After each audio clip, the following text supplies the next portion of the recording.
शैलजा और साकेत की शादी हुए 2 साल बीत चुके थे, लेकिन अभी तक शैलजा ससुराल में अपनी ठोस जगह नहीं बना पाई थी, सिर्फ और सिर्फ अपनी ननद के कारण, क्योंकि वह उसे ऐसा करने ही नहीं दे रही थी। दिन रात अपनी माँ के कान भर के और आज फिर अच्छा खासा कलह करवा कर गई थी वह, जिसकी वजह से शैलजा बहुत दुखी थी और अपने कमरे में बैठकर रो रही थी। और उसकी सास साकेत के कान भरते हुए कह रही थी, देख बेटा, बहू के नखरे आजकल कुछ ज़्यादा ही बढ़ गए हैं, इसे ना तू तलाक देकर यहाँ से भगा दे। साकेत हैरान रह गया और कहने लगा, माँ आखिर क्या हुआ है? तब वह कहने लगी कि तेरी दीदी घर पर आई थी, उसने जरा सा इसे क्या कह दिया कि तुम मम्मी की ठीक से देखभाल नहीं करती हो, तो ये मनहूस तेरी दीदी से ज़ुबान लड़ाने लगी। बेटा, इसीलिए मैंने फैसला कर लिया है कि तू इसे तलाक दे दे। मैं तेरी दूसरी शादी करवाऊंगी, रोज़ रोज़ यह घर में झगड़ा करती रहती है। साकेत चिढ़ गया और कहने लगा कि तुम्हारी देखभाल में ऐसी कौन सी कमी रह गई थी जो दीदी शिकायत कर रही थी। मैं देखता हूँ आए दिन दीदी घर चली आती हैं और कभी इसके बनाए खाने में कमी निकालती हैं, तो कभी इसकी तबीयत खराब रहती है तो उसमें भी वह तुम्हारे कान भरती रहती हैं। आखिर मेरी पत्नी की गलती क्या है? यह सुनकर दामिनी जी गुस्से से बोली कि अब तू अपनी पत्नी का पक्ष लेकर बोलने लगा। इस औरत ने तेरा दिमाग खराब कर दिया है, तू अभी के अभी इसे घर से बाहर निकाल। साकेत कहने लगा कि दीदी के बहकावे में आकर तुम पहले मेरी पत्नी की शिकायत मुझसे करती हो, फिर मैं अपनी पत्नी से सवाल जवाब करता हूँ। इस वजह से हमारे बीच के रिश्ते खराब हो रहे हैं, यह तुम्हें दिखाई नहीं देता? दामिनी जी कहने लगी, अगर तेरे रिश्ते इतने खराब हो ही गए हैं तो तू बहू को तलाक क्यों नहीं दे देता है? इधर शैलजा अपने कमरे में बैठी फूट फूट कर रो रही थी और साथ ही साथ आज उसके मन में बहुत गुस्सा भी आ चुका था और उसने भी अब कोई फैसला लेने की सोच ली थी। उसे समझ में नहीं आ रहा था कि आखिर उसकी गलती क्या है। शुरुआत से ही उसे सास के साथ प्यार भरा रिश्ता बनाने की कोशिश की थी, लेकिन ननद रोज़ ही मायके आकर माँ के कान भरती रहती थी, तो धीरे धीरे सास बहू के रिश्ते में एक खटास उत्पन्न हो गई थी। और अब सास भी दिन रात उसके पीछे पड़ी रहती थी और अपने बेटे के कान भरती रहती थी। साकेत भी अक्सर अपनी पत्नी को चुप रहने के लिए समझाता रहता था, पर इस बिना वजह की परेशानियों से वह भी तंग आ गया था। ऑफिस से घर आकर 2 पल सुकून के नहीं मिलता था उसे, वह भी बिना किसी वजह के, उसकी बहन और उसकी माँ की प्यारी बेटी के द्वारा एक फालतू के लगाए गए झगड़े की वजह से, जिसे कि उसकी माँ तिल का ताड़ बना देती थी। इस तरह से शैलजा के दिल में पति के लिए भी सम्मान कम होता जा रहा था कि पति केवल गलत का ही साथ देता है। साकेत भी देख रहा था कि अब पानी सर के ऊपर से गुजरने लगा है। शैलजा की ननद ने पहले सास बहू के रिश्ते खराब किए और अब पति पत्नी का रिश्ता भी टूटने की कगार पर आ चुका है। फिर पति ने समझदारी का परिचय देते हुए आज अपना मन कड़ा कर लिया था और कहने लगा, माँ, बीवी को तो तलाक देकर घर से भगा दूंगा मैं, लेकिन बहन के लिए तलाक देने जैसा कोई दूसरा ऑप्शन है क्या, जिससे कि बहन से भी हमेशा के लिए रिश्ते का छुटकारा हो जाए? दामिनी जी गुस्से से गरजते हुए बोली, या तू क्या बकवास कर रहा है? भला बहन से कोई रिश्ता तोड़ता है क्या? साकेत व्यंग में हंसा और कहने लगा कि तुम कह रही हो कि मेरी पत्नी ही सारे झगड़े की जड़ है, तो मैं उसे तलाक देकर हटा दूँ, लेकिन तुम्हारी वह जो बेटी हर रोज़ मुँह उठाकर यहाँ चली आती है और बात बात में घर में झगड़ा करवाती रहती है, उसका मैं क्या करूं? मैं मान लेता हूं कि चलो मेरी पत्नी की गलती है, मैं इसे तलाक ले लेता हूं।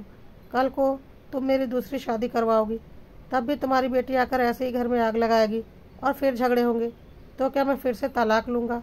मुझे साफ साफ दिखाई देता है कि गलती दीदी की है। वह रोज़ आकर यहाँ कोई ना कोई नुक्स निकाल कर घर में झगड़ा करवाने की कोशिश करती है, लेकिन मैं उन्हें कुछ समझाने की कोशिश करता हूँ तो उल्टा वही मुझे जोरू का गुलाम कहने लगती है। इसलिए मैंने फैसला कर लिया है कि या तो मैं पत्नी को तलाक दूंगा और साथ ही साथ बहन से भी हमेशा के लिए अपने सारे रिश्ते ख़त्म करूंगा और बिना शादी किए ज़िंदगी भर अकेले ही तुम्हारी जितनी सेवा कर पाऊंगा करूंगा, क्योंकि यह बात तो तय है कि तुम्हारी बेटी की दखलंदाजी इस घर में रहते मेरी कोई शादी भी टिकने वाली नहीं। चाहे मैं कितनी भी शादी कर लूँ, वह मेरा घर कभी नहीं बसने देगी। या फिर अगर सब तरह से मैं अपना परिवार और अपने बीवी बच्चे के साथ बनाने की सोचूं, तो उसके लिए मैं अपनी पत्नी को लेकर यहाँ से कहीं दूर चला जाऊँ और सुकून की ज़िंदगी जीऊँ। तुम्हें कभी भविष्य में मेरी ज़रूरत हो तो मैं तुम्हारी देखभाल करने से पीछे नहीं हटूँगा, लेकिन सिर्फ मैं, मेरे बीवी और बच्चे नहीं, क्योंकि जब मेरी बीवी ही तुम्हें स्वीकार नहीं तो मेरे बच्चे जो कि मेरी बीवी के कोख से ही पैदा होंगे वह तुम्हें कैसे स्वीकार होंगे? तुम्हें तो सिर्फ अपने बच्चे स्वीकार है ना, तो सिर्फ मैं तुम्हारी सेवा कर पाऊँगा, और तुम्हारी प्यारी बेटी है ना, वह तुम्हारी सेवा करेगी। लेकिन फ़िलहाल तो मैं देख रहा हूँ कि दीदी ही तुम्हारे लिए काफ़ी है, क्योंकि बात तो तुम सारी उसकी ही मानती हो। मेरी बातों का तो तुम्हारे लिए कोई मोल ही नहीं है। मुझे तो ऐसा लग रहा है माँ कि तुम्हें हमारी कोई ज़रूरत ही नहीं है। लेकिन माँ, मैं तुम्हारी बेटी को खुश करने के लिए अपनी पत्नी से तलाक नहीं लूँगा, क्योंकि वह मेरी किसी भी पत्नी से कभी भी संतुष्ट नहीं होगी और ना तुम्हें संतुष्ट होने देगी, चाहे मैं उसे खुश करने के लिए कितने भी तलाक क्यों ना ले लूँ। इसलिए मैंने एक फ़ैसला कर लिया है, मैं और शैलजा यह घर छोड़कर ही चले जाएंगे, क्योंकि जो भी हो रहा है उन सब में गलती मेरी पत्नी की नहीं है। दामिनी जी का चेहरा गुस्से से लाल हो उठा। बगल के कमरे में बैठी शैलजा के आंसू बहते बहते रुक गए थे। उसने कभी नहीं सोचा था कि उसका पति कभी उसका पक्ष लेकर भी बोलेगा, लेकिन आज पति सही का साथ दे रहा था। वह उठकर दरवाजे पर आ खड़ी हो गई थी। उसकी सास ने गुस्से में उसे घूरते हुए बोला, ले, अब तेरे कलेजे को ठंडक पड़ गई ना। मेरे बेटे को बहला फुसला कर तूने इसका ब्रेन वॉश आखिर कर ही दिया ना। शैलजा हक्की बक्की सी रह गई और उसे दोबारा बहुत जोर का गुस्सा आने लगा था। तो साकेत धीरे से बोला, देखो माँ, हर बात में मेरी पत्नी को दोष देने की ज़रूरत नहीं है। मैं भी बड़ा और समझदार हूँ, मुझे भी सही गलत सब समझ में आता है। और हमारे परिवार को बर्बाद करने वाली दीदी है, उनसे अपना ससुराल तो संभलता नहीं है, और उठकर यहाँ तुम्हें बहू को कंट्रोल करने के गुण सिखाने के लिए चली आती हैं। अरे वह अपनी सास को क्यों नहीं कहती कि वह उन्हें कंट्रोल में रखे। दीदी की सास भी अपनी बहू को ऐसे ही कंट्रोल में रख पाती है क्या। अब तो दामिनी जी का चेहरा शर्म के मारे झुक गया था। तो साकेत बोला कि दीदी तो अपने ससुराल से लड़ झगड़ कर अलग रहती है, तो मेरी पत्नी अपने ससुराल से अलग क्यों नहीं रह सकती। इसकी आखिर ऐसी कौन सी मजबूरी है कि यह अपनी सास के साथ ही रहेगी। दीदी ने कभी अपनी सास की इतनी सेवा की है क्या, जितनी उम्मीद वह मेरी पत्नी से करती है। और मेरी पत्नी तो बिना किसी के बोले ही तुम्हारी इतनी देखभाल करती है, फिर भी तुम्हारा मन नहीं भरता। घर में आए दिन झगड़े होते हैं, तो फिर हमें यहाँ रहने का फ़ायदा ही क्या। इससे अच्छा है कि हम दूर ही रह लेते, जैसे कि दीदी अपने ससुराल से दूर रहती है। बेटी की बात सुनकर अब दामिनी जी एकदम से खामोश हो गई थी। उन्हें डर लगने लगा था कि सचमुच बेटा उन्हें छोड़कर चला जाएगा तो बेटी कितने दिन यहाँ पर टिकी रहेगी। वैसे भी वह तो अपने पति के साथ घूमती फिरती रहती है। जब दामिनी जी बीमार होती थी तो बहू ही उनकी देखभाल करती थी और बेटा ही उनका ध्यान रखता था।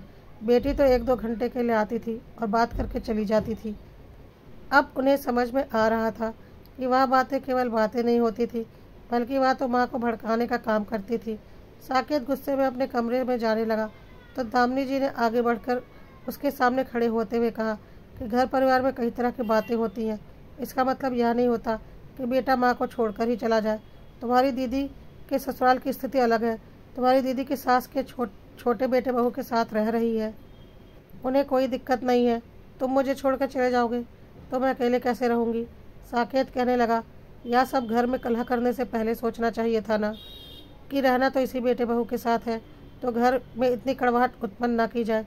दामिनी जी की नज़रें झुक गई थीं और वह कहने लगी, बेटा तू सही कहता है। बेटी के बहकावे में आकर मैंने घर का माहौल ख़राब किया, लेकिन आगे से मैं ध्यान रखूँगी कि ऐसी गलती ना हो। मुझे छोड़कर तुम मत जाओ, क्या अपनी माँ को एक मौका नहीं दोगे तुम। साकेत ने प्रश्न भरी नज़रों से शैलजा की ओर देखा तो वह आ गई और अपनी सास के कंधे को पकड़ते हुए उसने कहा, मम्मी जी, मैं भी आपके बिना नहीं रह सकती। मुझे आपके साथ रहने की आदत हो गई है। मैं आपका बहुत सम्मान करती हूँ।